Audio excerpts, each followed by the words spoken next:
माझ्या चॅनलला सबस्क्राईब करा आणि बेल आयकॉन दाबा म्हणजे नवीन व्हिडिओचे नोटिफिकेशन तुम्हाला येतील।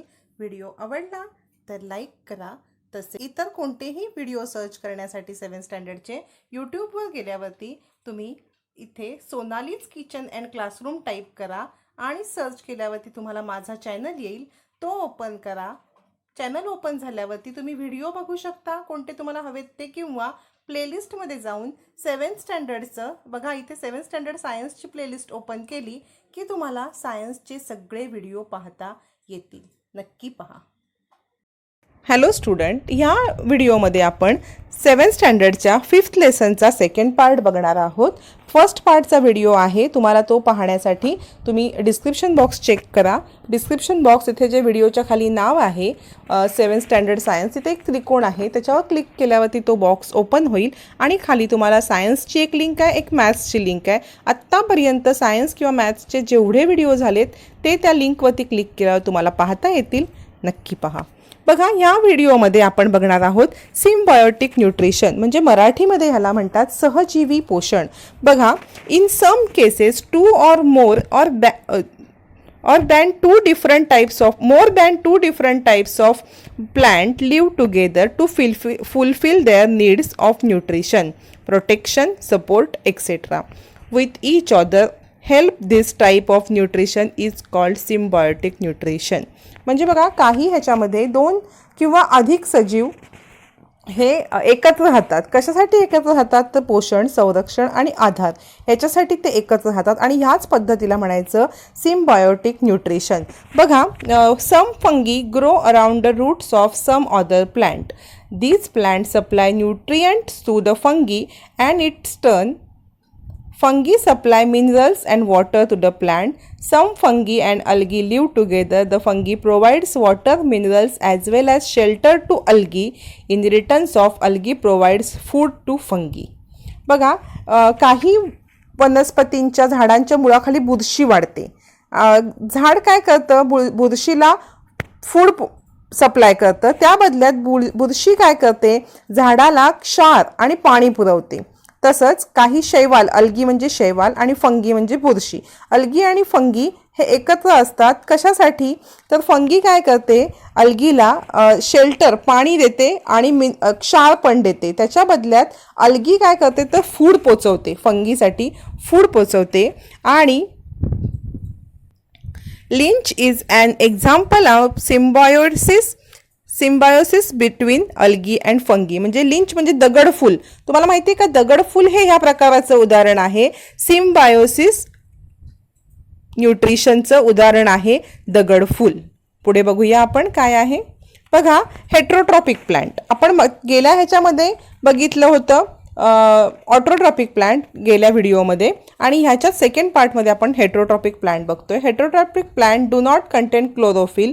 How do the heterotrophic plant live, from where do they get food, म्हणजे त्यांच्याकडे क्लोरोफिल नसतं। गेल्या व्हिडिओमध्ये आपण बघितलं की कसं क्लोरोफिलमुळे प्लांट आपले अन्न तयार करतात, पण ज्याच्यामध्ये क्लोरोफिलच नाही ते प्लांट काय करणार बघा।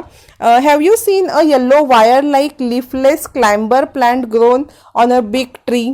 तुम्ही बघितलं का की असे येल्लो टाईपचे फक्त वायर टाईप एक प्लांट असतो आणि तो झाडावरती चढत जातो.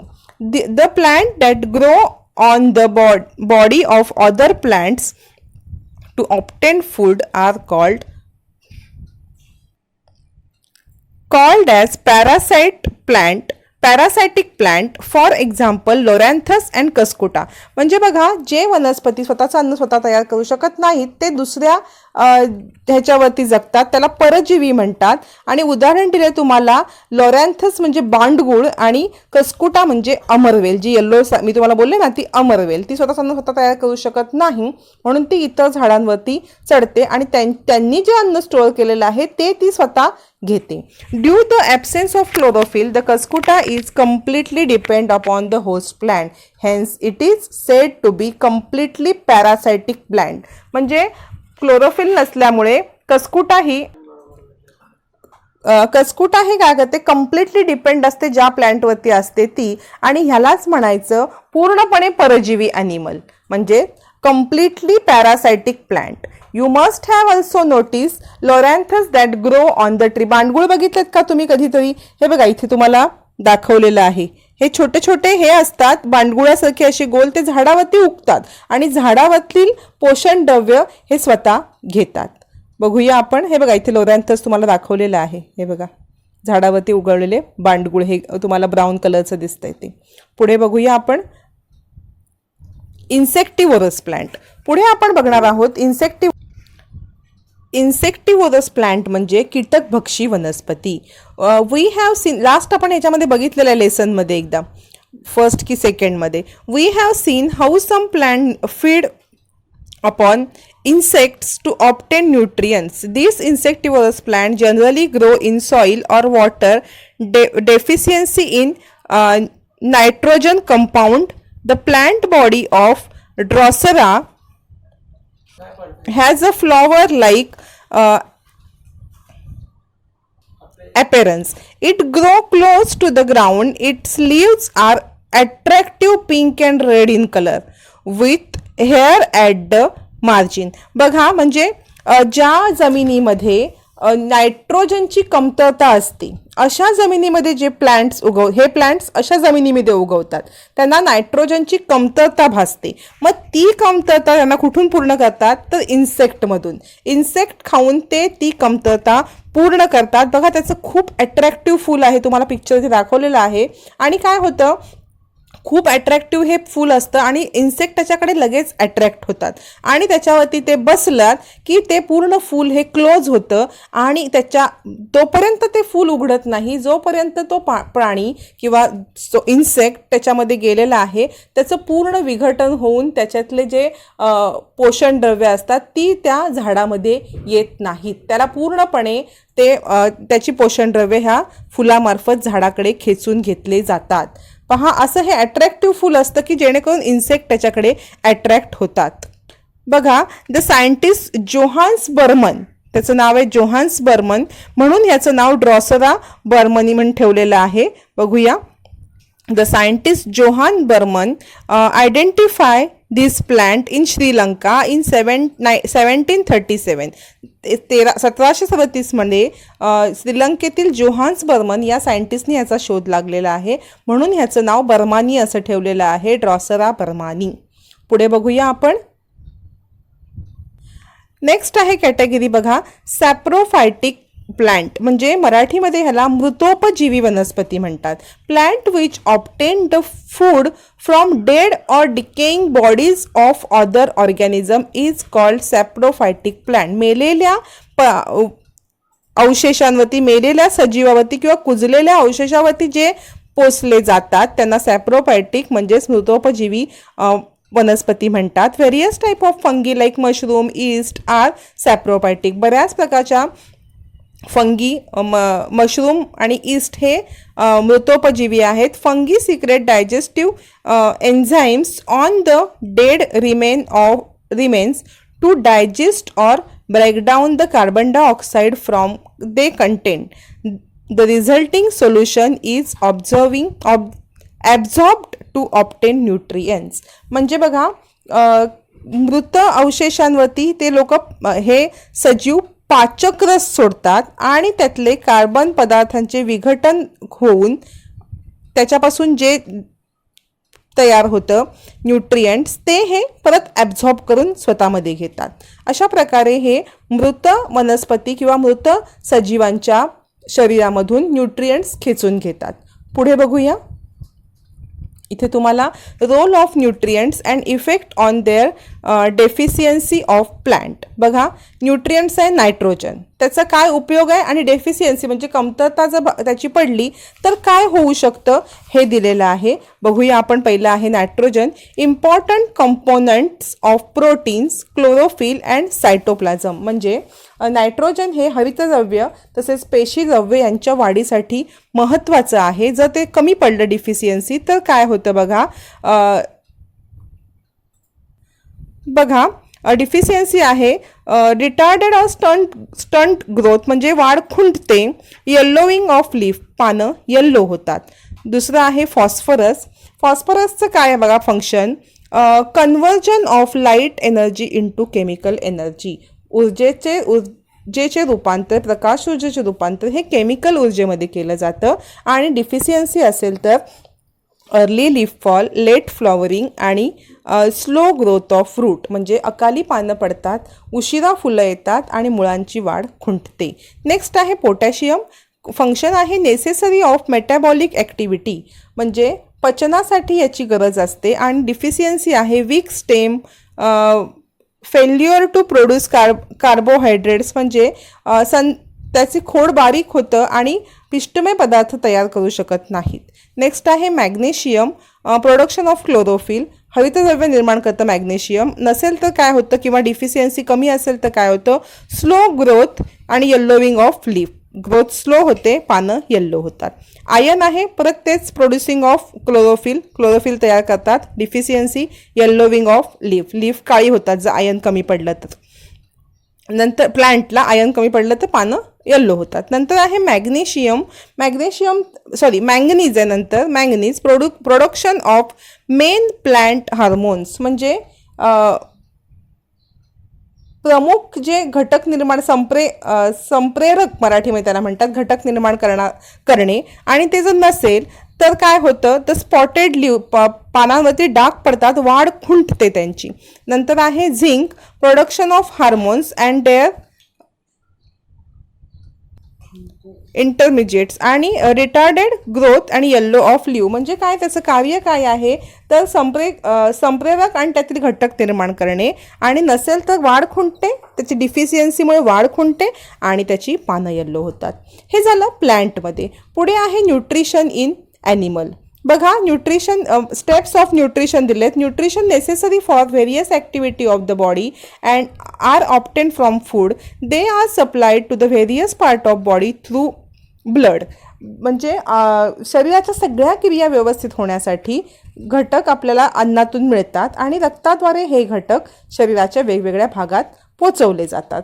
म्हणजे ते आपण जे खाल्लं आहे ते डायरेक्ट रक्तामध्ये मिसळतं का, तर नाही, त्याचं विघटन होतं आणि त्यातलं जे शरीराला आवश्यक आहे, म्हणजे बघा, एखाद्या मिक्सरमध्ये आपण ज्यूस काढताना, ऑरेंज ज्यूस समजा काढायचं, तर फोडी टाकतो आणि मिक्सर फिरवतो. तसंच आपण जे खातो ते खाल्ल्यावरती आपल्या पोटामध्ये ते फिरवलं जातं, गाळलं जातं. जे आवश्यक पार्ट आहे लिक्विड तो रक्तामध्ये मिसळला जातो आणि जो वेस्ट पार्ट आहे सॉलिड तो एक्सक्रिशनद्वारे बाहेर टाकला जातो. बघा, आता स्टेप्स ऑफ न्यूट्रिशन ते दिले.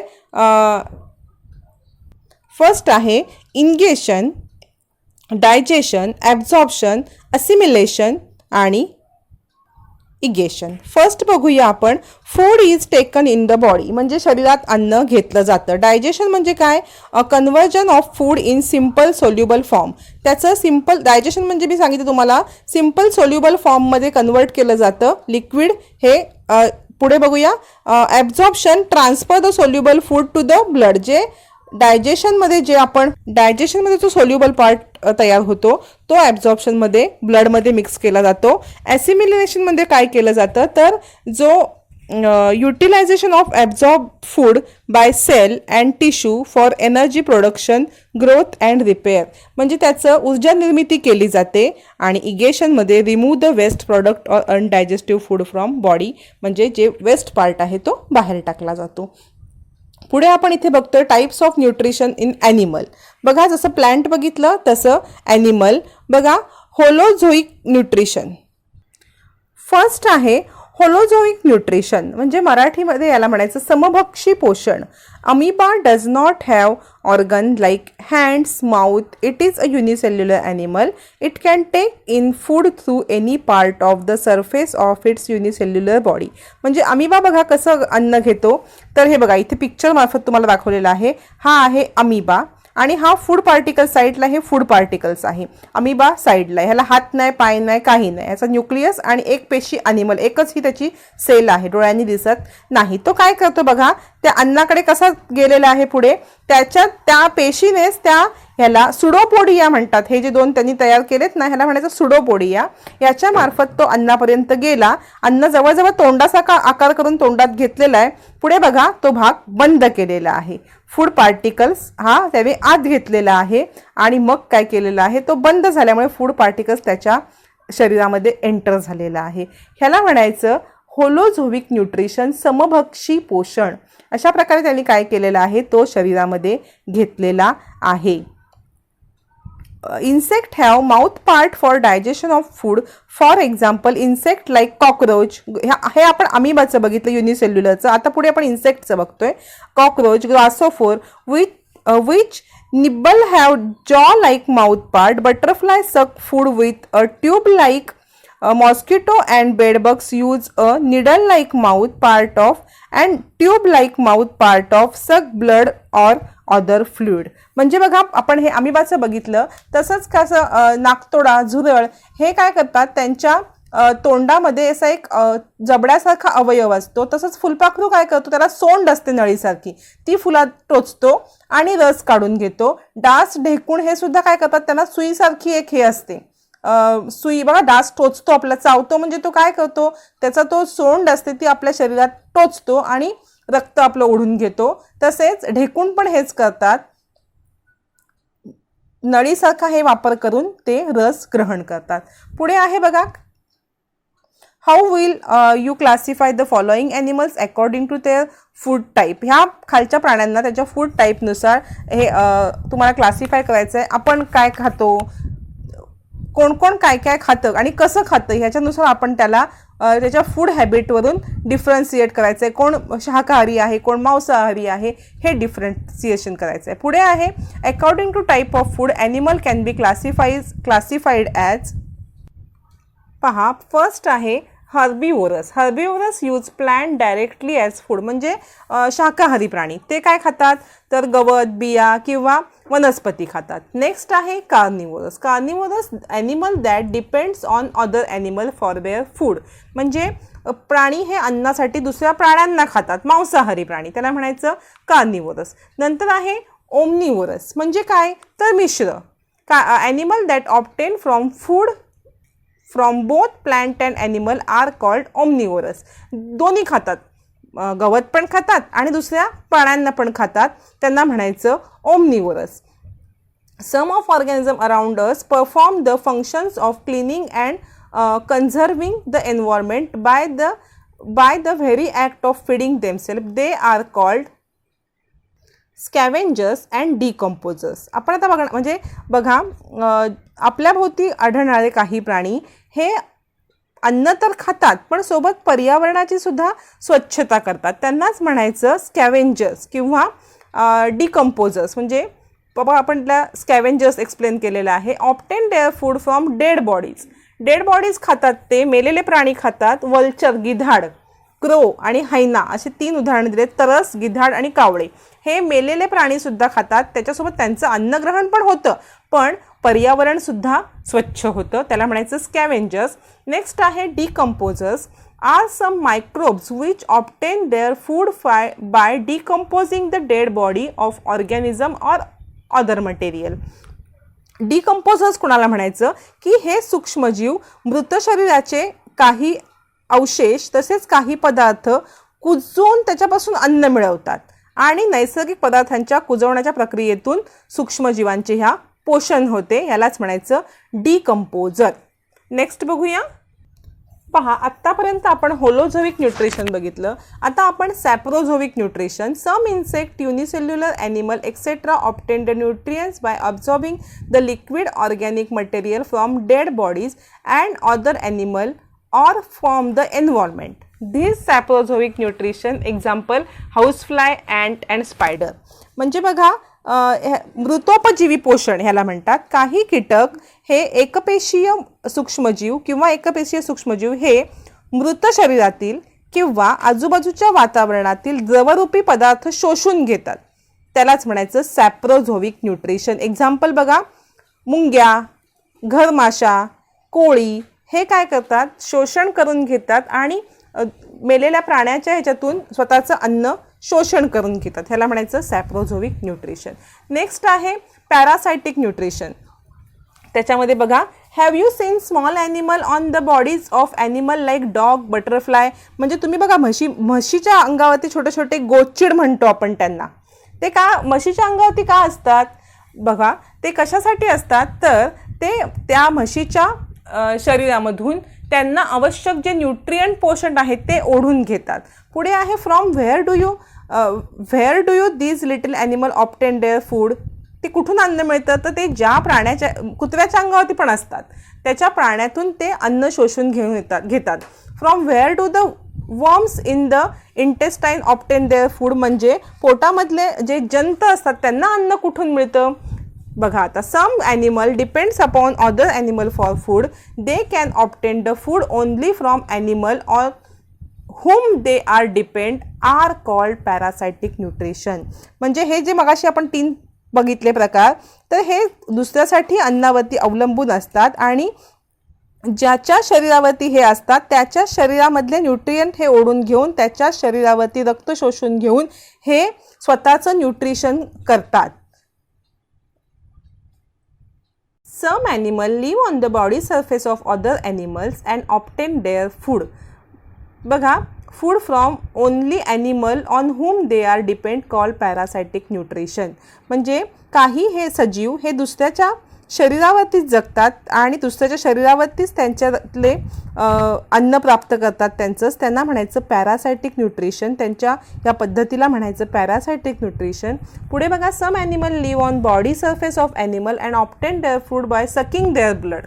म्हणजे ते काही हे असतात बॅक्टेरिया किंवा काही इन्सेक्ट हे दुसऱ्या शरीराचे रक्त ओढून घेतात शोषून घेतात त्यांना म्हणायचं this is called ectoparasitic nutrition. म्हणजे बाह्य परजीवी पोषण ह्याला म्हणतात. And such animal are called ectoparasitic. For example bedbugs म्हणजे ढेकूण हे कसं आपल्या शरीरातलं रक्त ओढून घेतात त्यालाच म्हणायचं एक्टोपॅरासिटिक ॲनिमल. पुढे बघूया आपण animal like tapeworm and roundworm lives inside the body of other animal and obtain their food. This is endoparasitic nutrition and these animal known as endoparasites. म्हणजे जंत वगैरे किंवा कृमी हे दुसऱ्याच्या शरीरामध्ये राहतात आणि जगतात त्यांनाच म्हणायचं एंडोपॅरासिटिक न्यूट्रिशन त्याला पद्धतीला. आणि त्या प्राण्यांना म्हणायचं एंडोपॅरासायटिक ॲनिमल. अंतरपरजीवी म्हणजे शरीराच्या आत जाऊन जगतात आणि हे बाह्य परजीवी हे शरीराच्या बाहेर जाऊन जगतात. अशा प्रकारे इथे आपला लेसन संपलेला आहे.